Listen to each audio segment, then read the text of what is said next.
तो हम लोग क्या करेंगे, पहले चीज को ना एकदम स्टार्टिंग से समझेंगे, है ना। स्टार्टिंग का मतलब क्या है कि तुम अगर अकाउंट्स पढ़ना चाहते हो और तुम डायरेक्ट किसी चीज को अकाउंट से ही शुरू कर देते हो पढ़ना, तुम्हारे लिए चीज थोड़ा सा कंफ्यूजन क्रिएटिंग हो जाएगा। मैं क्या बोलना चाहता हूँ, मैं फिर से बोलता हूँ एक बार। जैसे हमको कोई चीज अगर समझना है ना, तो हमको क्या करना चाहिए, थोड़ा सा उसका बैकग्राउंड से शुरू करना चाहिए।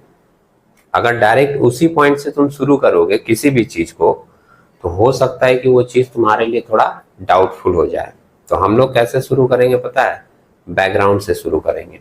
बैकग्राउंड का मतलब, जैसे आपको अकाउंट्स पढ़ना है तो आप डायरेक्ट अकाउंट्स के बारे में मत सोचो। आप ये समझो कि अकाउंट्स जो है वो शुरू कहाँ से होता है। हर अकाउंट्स के पीछे एक बिजनेस होता है। मेरी बात सुनिएगा पहले, हाँ। जब मेरी बात पूरी खत्म हो जाएगी उसके बाद अगर आपके मन में कोई डाउट आए तो फिर आप पूछिएगा। सुने, हर अकाउंट्स के पीछे एक बिजनेस होता है। बिजनेस में जो भी बातें होती हैं उसको हम लोग बोलते हैं एक्टिविटीज। क्या नाम दे रहे हैं, एक्टिविटीज। ठीक, इस एक्टिविटीज को हम लोग जनरली बिजनेस की दुनिया में बोलते हैं इवेंट। समझे, इवेंट क्या है, एक एक्टिविटीज है, कोई भी काम। इवेंट को बिजनेस के अंदर दो पार्ट में कैटेगराइज किया गया है। ठीक,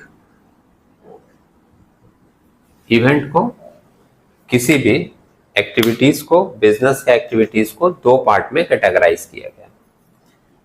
एक पार्ट को हम लोग नाम देते हैं financial event, financial event.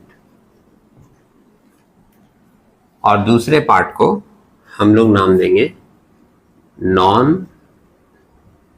Financial events. Events का मतलब क्या बोले, कोई भी एक्टिविटीज जो बिजनेस में होता है, कोई भी काम। ठीक है, वो किसी भी तरीके का हो सकता है। तो उसको जनरली कितने कैटेगरी में रखा गया है, दो। एक को नाम दिया गया फाइनेंशियल इवेंट और दूसरे को नाम दिया गया नॉन फाइनेंशियल इवेंट। तो कुछ लोग जो इसके बारे में थोड़ा बहुत जानते हैं वो तुरंत इसका मीनिंग एज्यूम कर लेंगे कि फाइनेंस का मतलब होता है जो पैसे से जुड़ा हुआ हो, और नॉन फाइनेंस का मतलब होता है जो पैसे से जुड़ा हुआ ना हो। बात समझे। लेकिन एक लाइन में किसी भी चीज की मीनिंग पूरी कभी कभी नहीं होती है। तो उसको अगर तुमको डिटेल में जानना है तो उसको स्टेप बाय पूरा समझना पड़ेगा। सुने, जैसे बहुत लोगों के मन में वर्ड देखते ही दिमाग में तुरंत क्या आ गया कि फाइनेंशियल इवेंट है, तो फाइनेंस का मतलब होता है जो पैसा से जुड़ा हुआ है, वो फाइनेंशियल इवेंट हो जाएगा। और जो पैसे से जुड़ा हुआ नहीं है वो नॉन फाइनेंशियल इवेंट हो जाएगा। लेकिन मैंने क्या कहा कि अगर आपको किसी चीज को सीखना है तो एक लाइन ही सीख के उसकी बातें खत्म नहीं करेंगे, उसको डीप में स्टेप बाय स्टेप पूरी चीज सीखेंगे। और तुम एक बात और सोच के देखो, कभी कभी क्या होता है कि एग्जाम में जो क्वेश्चन आते हैं शॉर्ट टाइप आते हैं, एमसीक्यू टाइप। तो एमसीक्यू टाइप वाले क्वेश्चन के लिए हर चीज के पूरे लेयर को समझना बहुत जरूरी होता है। पूरे लेयर का मतलब, अगर एक वर्ड है और उसके कई सारे पार्ट हैं तो हमको हर पार्ट को समझना पड़ेगा, क्योंकि वो किसी भी पार्ट के ऊपर उठाकर एक पॉइंट का एमसीक्यू क्वेश्चन डाल सकता है। बात समझे। तो जब तुम्हारे सामने ये वर्ड आएगा कि फाइनेंशियल इवेंट किसे कहते हैं, तो उसके बारे में तुम तीन बातें सोचोगे। मैं यहां लिख रहा हूं एक एक करके। Number 1, there is increment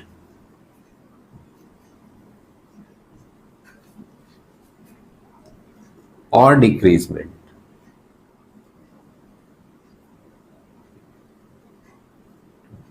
in cash or goods or assets। पहला पॉइंट इसमें तुमको दिखेगा, देयर इज इंक्रीजमेंट और डिक्रीजमेंट इन कैश और गुड्स और एसेट्स। पहले एक बात समझ लो उस पॉइंट के पहले, किसी भी बिजनेस में तुम देखोगे ना, तुमको बेसिकली तीन ही चीज दिखाई देगा। अगर तुम एक बिजनेस एक्टिविटी को देखो बाहर निकलना क्लास के और रास्ते में जाते समय तुम कोई भी बिजनेस को देखना, उस बिजनेस को चलाने के लिए तुमको बेसिकली 3 चीज ही दिखेगा। एक दिखेगा कैश, ये सिंपल सी बात है भैया, तुम कोई भी बिजनेस शुरू करोगे कैश लगाना ही है, समझ रहे हो। दूसरा तुमको दिखेगा गुड्स, गुड्स का मतलब होता है सामान। जो बिजनेस कर रहे हो तो किसी सामान का ही बिजनेस करोगे। दूसरा चीज उस बिजनेस में क्या दिखेगा, गुड्स। और तीसरा चीज तुमको उस बिजनेस में दिखेगा एसेट्स। समझ रहे हो एसेट्स क्या होता है? तो एसेट्स का डेफिनेशन बोला जाता है anything which generate the future economic benefit. मतलब कोई भी ऐसा चीज जो भविष्य में आपको आर्थिक रूप से फायदा दे, मतलब उसको यूज करके तुम कोई काम करो और उस काम को करके तुमको पैसे की कमाई हो। तो उन सारी चीजों को हम लोग किस श्रेणी में रखते हैं, किस कैटेगरी में रखते हैं? एसेट्स की कैटेगरी में। बात समझे? अब तुम किसी भी बिजनेस को देखना, तुम सोचना वो बिजनेस शुरू हुआ होगा कैश लगा होगा। जिस चीज का वो कारोबार कर रहा है, बिजनेस कर रहा है, वो गुड्स है उसका, और उस कारोबार को करने के लिए वो जितनी चीजों को यूज कर रहा है अपने बिजनेस में सजा के रखा है, बात समझे, वो सारी चीजें उसकी क्या हो जाएंगी? एसेट्स हो जाएंगी। ठीक है। जैसे आप सिंपल सा एक शॉप में चले जाओ जिससे आप राशन खरीदते हो, आप उसी के बिजनेस को देखना, वो जो बिजनेस में सब कुछ सेट किया है उसके लिए उसको कैश का रिक्वायरमेंट लगा होगा।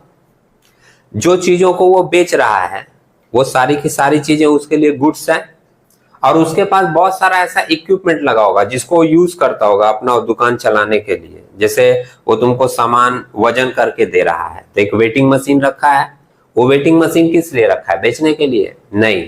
वो वेटिंग मशीन किस लिए रखा है कि वो अपने दुकान में जब अपने कस्टमर को कोई सामान देगा तो उसमें से बेच के देगा, उसमें से वेट करके देगा।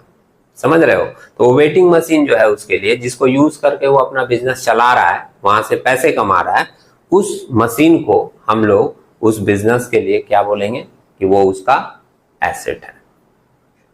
ठीक है। अब देखो फाइनेंशियल इवेंट का पहला पॉइंट क्या बोलता है? देयर इज इंक्रीजमेंट और डिक्रीजमेंट इन कैश और गुड्स और एसेट्स। मतलब तुमको कैश में, गुड्स और एसेट्स में या तो इंक्रीजमेंट दिखेगा, मतलब बढ़ता हुआ चीज दिखेगा, या फिर डिक्रीजमेंट दिखेगा, घटता हुआ ट्रेंड दिखेगा। ठीक है, ये पहला पॉइंट है और सिंपल है। दूसरा, इट इज मेजरेबल। मेजरेबल का मतलब होता है माप तौल करना। ठीक है, it is measurable in terms of money. मतलब इसका मेजरमेंट पैसे में होगा। जो भी वहां पे काम होगा उसमें देखोगे पैसा इन्वॉल्व होगा। मेजरमेंट होता है ना, जैसे हम लोग दूध का मेजरमेंट करते हैं, तो दूध का मेजरमेंट किस में करते हैं? लीटर में करते हैं कि नहीं? कपड़े का मेजरमेंट करते हैं, कपड़े का मेजरमेंट किस में होता है? मीटर में होता है कि नहीं? तुमको बनाना खरीदना है, बाजार में जाके केले खरीदने हैं, तो बोलोगे ना उसको कितना खरीदना है, उसका भी एक मेजरमेंट का यूनिट होता है। जैसे हमको केले खरीदना होता है तो हम लोग उसको क्या बोलते हैं? किलो में खरीदना है, मीटर में या लीटर में? उसको बोलते हैं दर्जन में खरीदना है ना? हाफ दर्जन दे दो या 1 दर्जन दे दो, समझ रहे हो? लेकिन वही अगर हमको तुरंत उसी दुकान से बनाना की जगह एप्पल खरीदना है तो अब ये नहीं बोलेगा ना 1 दर्जन एप्पल दे दो, क्योंकि उसका मेजरमेंट यूनिट क्या है? केजी। तो बोलते हैं कि 1 केजी एप्पल दे दो। हर चीज का एक मेजरमेंट यूनिट होता है, बात समझे? तो हमारा फिनेंशियल ट्रांजैक्शन का मेजरमेंट यूनिट क्या होगा? हमारा फिनेंशियल ट्रांजैक्शन का मेजरमेंट यूनिट होगा मनी। बात समझे? इसका मापतौल मनी में ही होगा, बात हमेशा पैसे में ही होगी। और तीसरा एक पॉइंट है, it changes the financial position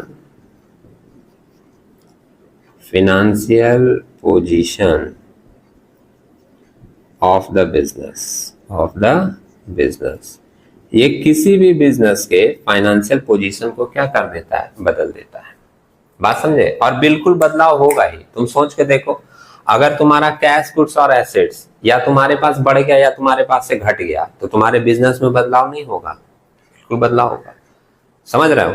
अगर ये तीन चीजें तुमको दिखाई दे किसी भी एक्टिविटी में, किसी भी एक्टिविटी में, किसी भी कार्य में, किसी भी प्रोसेस में, अगर आपको ये तीन एक्टिविटी दिखाई दे किसी भी इवेंट में, तो आप बोलोगे कि वो कौन सा इवेंट है? फाइनेंशियल इवेंट है। बात समझे? सिंपल चीज है। जैसे कोई भी एक्टिविटी हुआ, हम लोग देखें कि उसमें ये तीन चीज इन्वॉल्व हो रहा है, तो हम लोग बोलेंगे कि वो क्या है? फाइनेंशियल इवेंट है। ठीक। अब जितनी भी, एक हम तुमको एग्जांपल दिखा रहे हैं छोटा सा। जैसे जब बिजनेस में कोई वर्कर काम करता है तो महीना पूरा होने के बाद उसको पेमेंट दिया जाता है, सैलरी वगैरह। तो अगर मान लो हमारे पास वर्ड आ गया paid salary ₹10,000 to mister X. Mister X को 10,000 रुपया सैलरी मिला बिजनेस से। आप सोच के देखो, इस लाइन में आपको ये तीनों चीजें दिखाई देंगी। बिजनेस के हिसाब से सोचना, ये पॉइंट बहुत जरूरी है और ये ध्यान में रखना। इधर देखो, इस पॉइंट को हमेशा ध्यान में रखोगे। क्या जानते हो, जब भी तुम अकाउंट्स करोगे हमेशा तुम्हारा पॉइंट ऑफ व्यू एक बिजनेस का होना चाहिए। तुम ऑलवेज अपने आप को एज ए बिजनेसमैन सोचोगे। बात समझ रहे हो? अगर तुम अपने आप को नॉर्मल पर्सन, एम्प्लॉइज, वर्कर, समझ रहे हैं, अगर इस हिसाब से आप सोच रहे हैं किसी भी अलग थॉट से, तुम्हारा कंफ्यूजन हमेशा बना रहेगा। आपको हमेशा किस हिसाब से सोचना है? जब हम अकाउंट्स पढ़ रहे हैं, बीएसटीडी पढ़ रहे हैं, कॉमर्स पढ़ रहे हैं, फाइनेंस का कोई भी सब्जेक्ट पढ़ रहे हैं, हम हमेशा सोचेंगे कि ये पॉइंट ऑफ व्यू किसका है? एक बिजनेसमैन का। एक बिजनेसमैन के हिसाब से हम वो सारी चीजों को सोचेंगे। तब आप देखोगे कि आपका कंफ्यूजन कम होगा और जो मैटर तुम पढ़ रहे हो उसमें तुमको क्लियरेंस ज्यादा मिलेगा। बात समझे? ओके। तो अभी जैसे सैलरी तुम पेड किए, अब तुम एक बिजनेसमैन के हिसाब से सोचो। सबसे पहले पहला पॉइंट सोचो, देयर इज इंक्रीजमेंट और डिक्रीजमेंट इन कैश और गुड्स और एसेट्स। हो रहा है कि नहीं? तुम एक बिजनेसमैन हो, किसी को सैलरी पे करोगे तो तुम्हारा कैश घटेगा, तो पहला पॉइंट उसमें आ रहा है। दूसरा पॉइंट क्या लिखा है? It is measurable in terms of money. इसका मेजरमेंट मनी में हो रहा है कि 10,000 रुपए। ठीक। और तीसरा पॉइंट क्या है? It changes the financial position of the business. ये बिजनेस का फाइनेंशियल पोजीशन भी चेंज करेगा। नहीं करेगा? पहले तुम्हारे पास ज्यादा पैसे थे, अब तुम 10,000 दे दिए, तुम्हारे पैसे कम हुए, तो तुम्हारा पोजीशन भी क्या होगा? कम होगा। ये तीनों चीज दिखाई दे रही है, तो हम लोग बोलेंगे कि ये कौन सा इवेंट है? फाइनेंशियल इवेंट है। ये कौन सा इवेंट है? फाइनेंशियल इवेंट है। समझे? और जो भी चीजें फाइनेंशियल इवेंट होती हैं उसी को हम लोग बोलते हैं therefore it is a transaction. जो भी चीजें फाइनेंशियल इवेंट होती हैं उन्हीं को क्या बोला जाता है? ट्रांजैक्शन। बात समझे? ट्रांजैक्शन है, इसका सिंपल मीनिंग क्या होगा? लेन देन। शॉर्ट में कोई बोला ट्रांजैक्शन हुआ है, तो हम लोग सिंपली क्या समझ जाते हैं? लेन देन हुआ है। लेकिन उस लेन देन में कम से कम ये तीन बातें होनी जरूरी है। ठीक। और जब बिजनेस में कोई चीज फाइनेंशियल इवेंट हुआ और वो ट्रांजैक्शन बन गया, then recorded in the business. इसका बिजनेस में क्या होगा? रिकॉर्ड होगा। Recorded in the business. Business में क्या होगा? इसका रिकॉर्ड होगा। बात समझे? अब क्वेश्चन है कि कैसे रिकॉर्ड होगा। तो यही रिकॉर्डिंग सीखने के लिए हम लोगों को क्या सब्जेक्ट पढ़ाया जाता है? अकाउंट्स।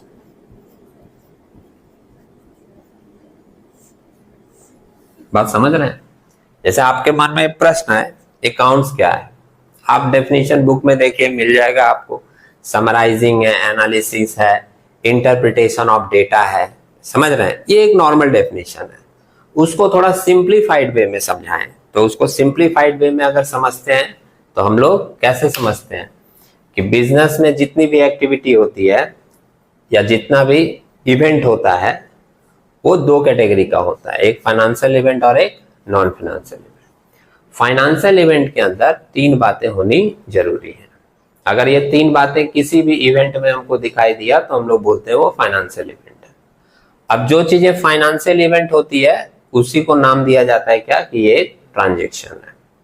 और जो ट्रांजेक्शन हुआ है उसका बिजनेस में रिकॉर्ड करना जरूरी है। अब क्वेश्चन है कि रिकॉर्ड कैसे होगा, तो उसी के लिए पूरी प्रोसेस सिखाई जाती है एक सब्जेक्ट में, और वो कौन सा सब्जेक्ट है हम लोगों का, अकाउंट्स। बात समझे। अब तुम अकाउंट्स के प्रोसेस में जब आगे बढ़ोगे तुम्हारे मन में डाउट कम आएगा, क्योंकि तुम अब ये समझ गए हो कि अकाउंट्स के अंदर हमको एक पूरा प्रोसेस सीखना है, नियम सीखना है, स्टेप सीखना है, तरीका सीखना है कि कैसे हम लोग किसी भी ट्रांजेक्शन को बिजनेस में रिकॉर्ड करते हैं। बात समझ में आई। अब इसका ठीक रिवर्स पार्ट इधर देख लो, नॉन फाइनेंशियल इवेंट। तुम खुद अब इसके बारे में सोच सकते हो। इसमें क्या होगा, point number 1, there is no increasement और डिक्रीजमेंट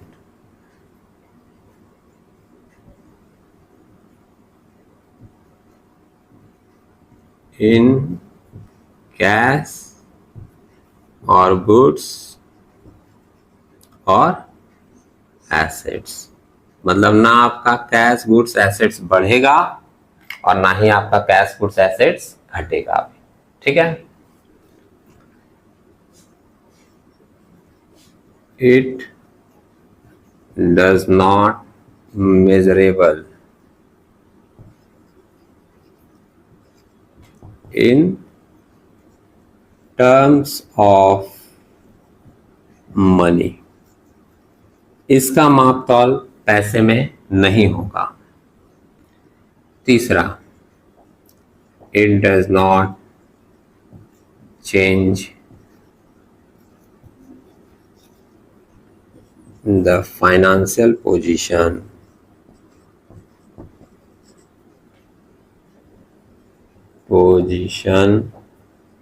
ऑफ द बिजनेस। ये किसी भी बिजनेस का फाइनेंशियल पोजीशन चेंज नहीं करता। अगर ये तीन चीज देखा, जैसे एक्टिविटी हुआ है, बिजनेस में घटना हुई है, इवेंट हुआ है, लेकिन वो इवेंट में ये तीन बात दिखाई नहीं दे रहा है, तो अगर उस कोई भी एक्टिविटी में ये तीन बात नहीं दिखाई देगा तो उसको हम लोग नाम देंगे नॉन फाइनेंशियल इवेंट। जैसे आपको एक एग्जांपल देते हैं, समझिए। वर्कर काम करते हैं बिजनेस में, वो वर्कर के भलाई के लिए कुछ स्कीम बनाया गया है, या मैनेजमेंट जो है वो एक पॉलिसी पास किया है। किसके लिए? बोला है कि labour welfare scheme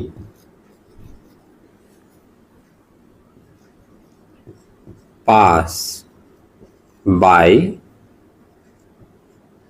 the management. इस लाइन का मतलब क्या हुआ कि मैनेजमेंट ने ये तय किया है कि हम लोग वर्कर की भलाई के लिए, क्योंकि एम्प्लॉइज हमारे यहाँ काम करते हैं, मेहनत करते हैं, खटते हैं, तो उनकी भलाई के लिए हम लोग कुछ स्कीम बनाएंगे। समझे। जैसे स्कीम में सोच लिया कि ये लोग 8 घंटा काम करता है, तो चलो इन लोगों के लिए हम लोग क्या करते हैं कि एक कैंटीन का व्यवस्था कर देते हैं, जहां जाके बीच में ये लोग चाय वाय पी लेगा। समझ रहे हो। ये पॉलिसी अभी पास हुआ है, माने ये अनाउंस किया गया है कि हम लोग लेबर के भलाई के लिए कुछ स्कीम्स पास कर रहे हैं।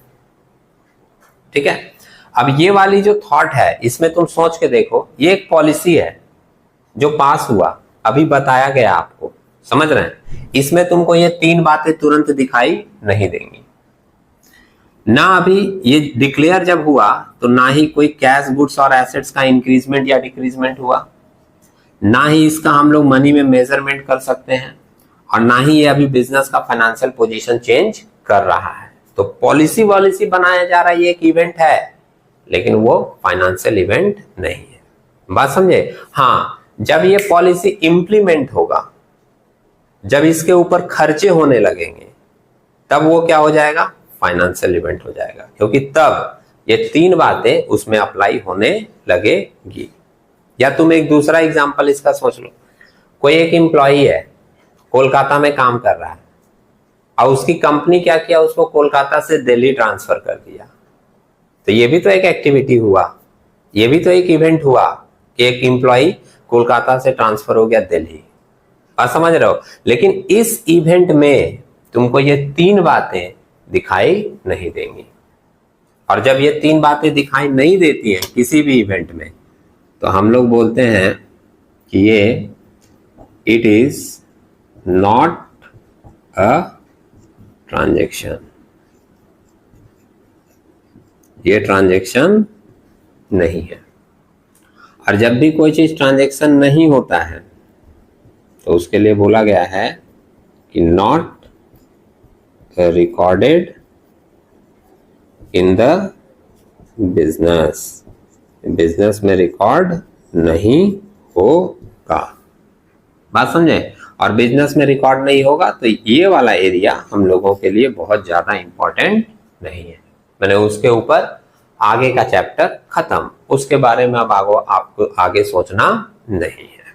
अब हम लोगों को आगे क्या सोचना है कि जो भी एक्टिविटीज या जो भी इवेंट फाइनेंशियल इवेंट है उसी को ट्रांजैक्शन बोल रहे हैं, वो बिजनेस में रिकॉर्ड होगा। और वो रिकॉर्ड करने के लिए हमको क्या सीखना है? अकाउंट्स। तो अब हमारा आगे का स्टेप होगा कि अकाउंट्स क्या होता है, उसमें क्या बातें होती हैं, उसमें क्या टर्म होता है, उसके नियम कैसे हैं, वो सारे चीजों को अब स्टेप वाइज हम लोगों को एक एक करके सीखना होगा। बात समझ रहे हो? अभी आप लोग एक बार इसको क्या कीजिए, नोट कर लीजिए, उसके बाद फिर हम आगे अकाउंट्स वाले स्टेप में मूव करेंगे। ठीक है? ओके।